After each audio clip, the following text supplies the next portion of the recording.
Hello, welcome back. I can see that you are starting to enjoy my podcast because now you have returned. I'm glad you're here, actually. Let's just get straight into it. I don't have an intro. Okay, so as you can already see from the title, we're going to be talking about a couple of things. I got to a point in my life that I actually now finally realized something very interesting about myself. I didn't know this before, but I realized it eventually, which is that I don't feel, or I used to not feel valuable in myself if I wasn't productive. Like if I'm not doing something, I don't I don't feel good.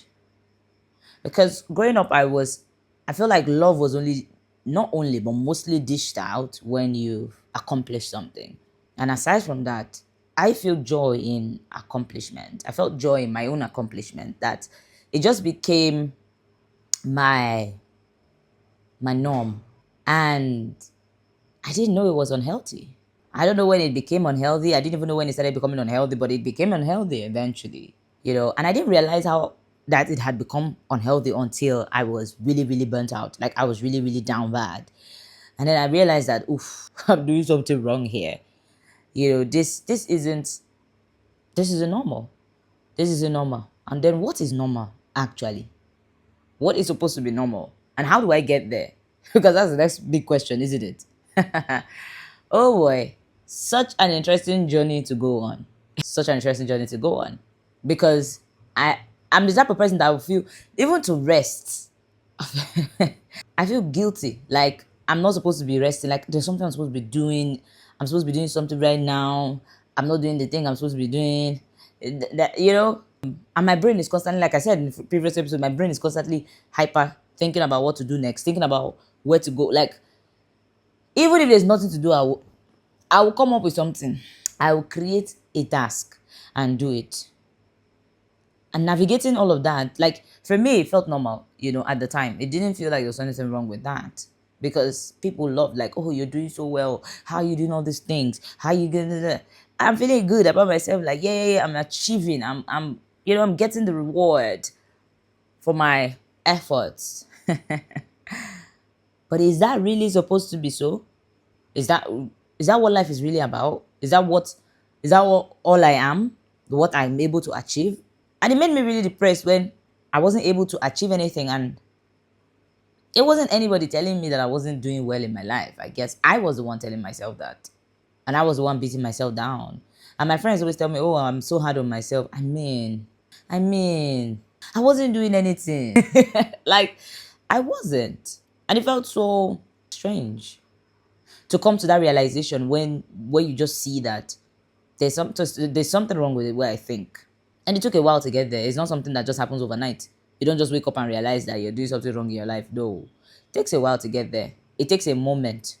It takes a moment. When I say a moment, I'm not saying a few seconds or a few minutes. Like for me, it took a year plus for like my whole life, but a year of self-reflection to realize that the way I'm actually functioning is not healthy, and that's not normal. Because I got to a point where I couldn't even enjoy my life without earning it. I would have to work for a long time before I feel like I deserve to eat for the day. And if I don't complete my task for the day, I'm not eating. I'm not. And if I don't shower first before I start working, I'm not going to shower until I'm done working. Because for me, that felt like a reward. That felt like a reward. Yeah, that wasn't like now in hindsight, like they say, hindsight is 2020 vision. But when you're in the moment living your life, you wouldn't even realize that like you're doing stuff the wrong way, you know? And I don't even know the points in my life where I actually lost myself, my personality, like the very carefree, easygoing person. Like people still think I'm carefree and easygoing now, but a lot of it feels performative to me. Like I'm just doing it so I can get past the social gathering or this social moment because I don't really want to socialize. I have things to do, right? But there was a point in my life, I mean, maybe it's the childhood and having no bills to pay and having no responsibilities. Maybe it is that, right? Because I I did not like I didn't know when I stopped, being that person. And I miss that person. I miss that person that was so free, not free in front of people that people perceive as free, free up here, up here, free there, And to be very honest with you, the only thing that gives you that kind of freedom right now is God. And I told you guys I'm not going to come to this podcast to preach, but I will tell you the truth. God is the only thing that can set your mind and set your life free, right? And for you to be that your pure self again. Because I remember when I started my healing journey with God, one of the most profound experiences that I had was I started feeling like my childhood self all over again, gradually, gradually. And it felt very intriguing because I don't remember the last time I felt like that, if that makes sense. Where I couldn't remember, I couldn't recall because I'm too busy working, I'm too busy achieving stuff, you know. And this reminds me of one of my colleagues that sat me down one day in the office and was like that I'm working too much, I'm working too hard, I'm doing too much. That how will I adjust when I have a husband?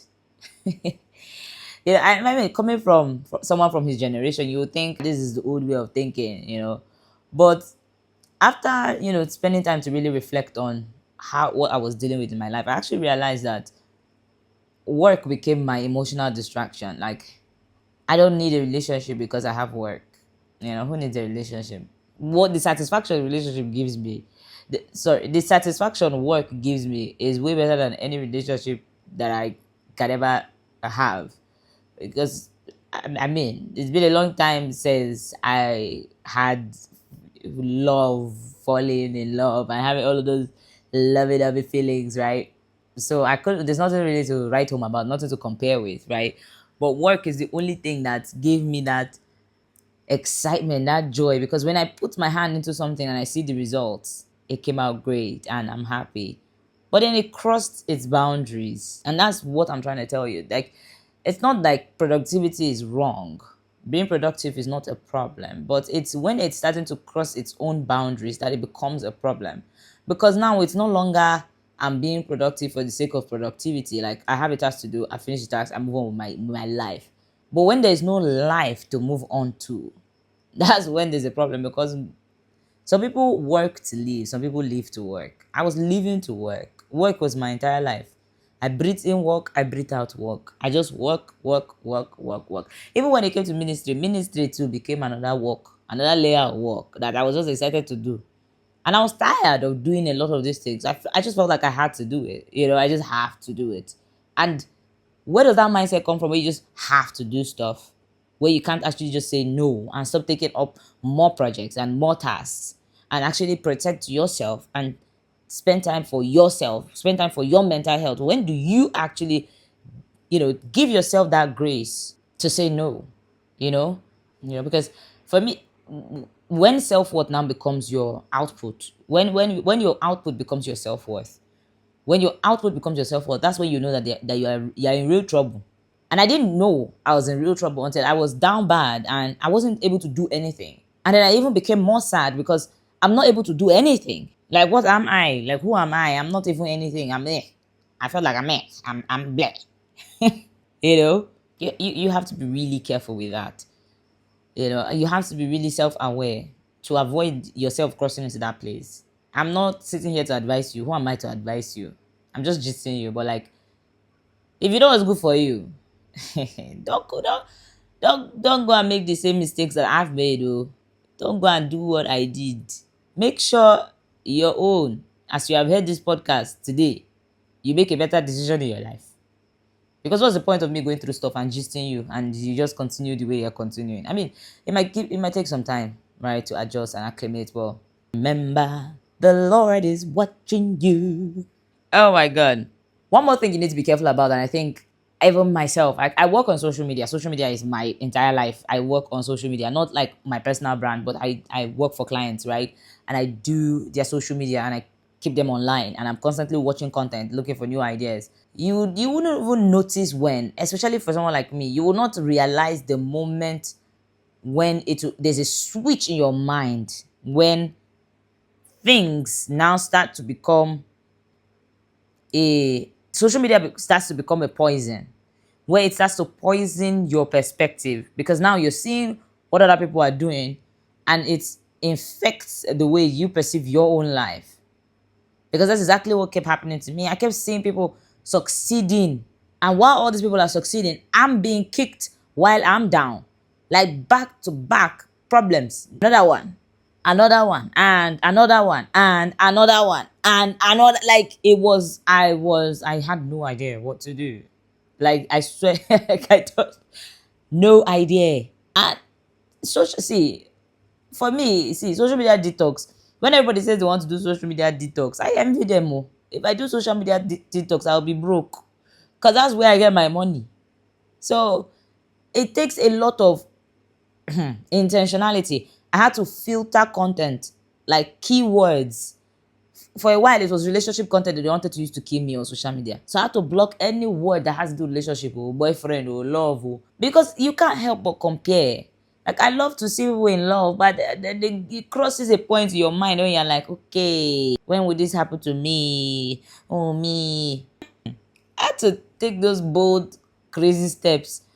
It sounds absurd. It sounds like, it's not normal. But like, if you don't do it, you will just end up poisoning your mind and you just never will make any progress. And I'm not talking about productivity and making progress in that aspect. I'm talking about making progress in terms of your own interpersonal self, in terms of your own health, your well-being, your mindset.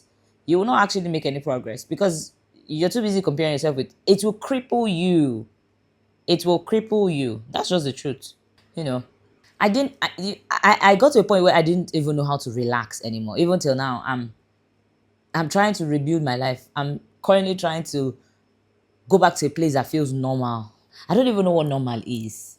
What is normal? Like, that's what I'm trying to figure out. What exactly is supposed to be normal outside of work? Because that's what I know. Work, work, work. I started entrepreneuring when I was what? 17? No, 17. That's 14. I was a makeup artist by then. Like, doing makeup, like, by the age of 5, that's when I started my first business, which was basically just selling bracelets outside my mother's house, my father's house, but still, first business. 5 naira. I remember like it was yesterday. But still, like, that has always been me. And it's not that there's a problem with me being somebody who wants to make money, who is somebody who wants to succeed. But the problem is when that need for success starts to cross over into my ability to exist in the first place. Because it's interfering with me just being. Like, I can't even just go out and sit outside and have a normal day without feeling abnormal. Like, I should be doing something. I should be working. But I'm the type of person that if I'm sitting out with people, I keep my phone down and I don't use my phone. But I feel guilty the whole time. But I try my best to enjoy it. I try my best. I try my best because I don't know the next time I'm going to come outside. That's why, my friends, if you've ever seen me come outside and I am very energetic and I'm excited and I'm happy, it's because I have a lot of social energy. Like, my social battery has been full and stored up. So I'm trying to deplete it as much as possible so I can go back to work. I lock myself in and work for days, you know. But I'm getting the hang of it. Like, I think I'm getting close. I'm working on it. I'm working on it. I'm working on it. I promise. Yeah, and it's such an interesting journey. Really, I don't know if you're in a similar position, but for me, it's an interesting journey. It's frustrating, but I don't think we should define ourselves by what we produce. I mean, everybody's a creator. We can create stuff. God made us that way, but I don't think God loves us because of what we do either, right? God doesn't love us for what we do. He already loves us anyway. So why can't you love yourself anyway? Think about that. And I'll see you in the next episode.